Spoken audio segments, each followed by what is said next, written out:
So you want to create a group on the Politicus. Well, let's get started. So hopefully you find the sheet in front of you easy to fill out. Title, body text. Just think of it as a way to introduce your group.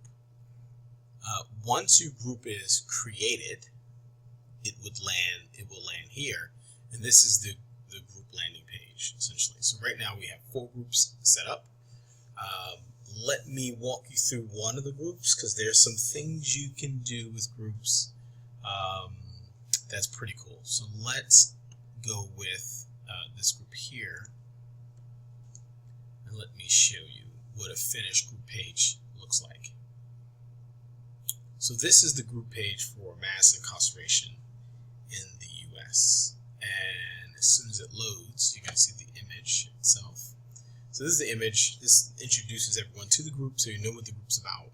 Obviously a title for the group, some text to give people more background to what the group's cause is and what they're trying to accomplish. This is a video from YouTube.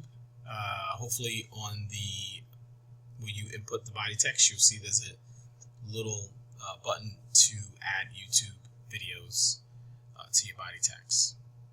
Down below you see the group email, which you can set up on your group as well. Group visibility, which is public. You do have the option of setting it to private. Group roles, which you can assign to people as they join the group. Here on the bottom is the latest article, and this is a collaborative piece regarding Prisons and Profits. Right now, it just has some editorial on it. If you come to visit this page, you won't see this because this article is set to private.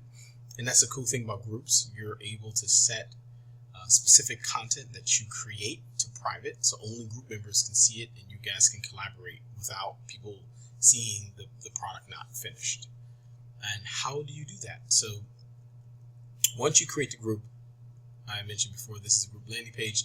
You're going to see this here, submit article, and if you click on this, essentially it's going to take you to the article page where you can create content for this specific group. And here it is. So this is a content page that you're going to create content for your group, related hopefully to your group. And underneath here, group membership, these are the groups you're part of, so you have to pick which group you want this article to be associated with. Obviously it will be associated with this group since we're looking at that. And this is the cool thing, you can set this to private, which means only people part of your group can see it. You guys can collaborate, change things, add things, and then when you're done, you can set it to public, and then everyone can read it. So I think that's a pretty cool function for groups. Another cool thing you can do is invite people via email or invite current users. So if you notice a user specifically writes a lot about incarceration, for example, you can then add that person to your group. And all you got to do is type in the name, you know their username, and then give you a list. You pick that person, you give them a role, and you invite. Now the different roles work like this. For a contributor, that's just a person who's looking at the editorial. They're not editing anything or changing anything.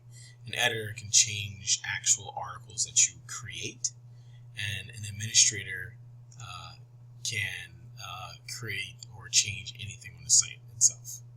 Now, if you wanted to invite people who are not users on the site, you go to the Invite People tab, and it's going to take you to a form that you would submit via email. So you add a bunch of people that you would like to join your group, add their emails, and you give them a role, and you send. And once they sign up, it will associate that email with the group and with their username, so you don't have to really do anything. And that's pretty much it. So that's how groups work. Hopefully you get a chance to play around with it. And if you have any questions or concerns, I am literally on chat all the time.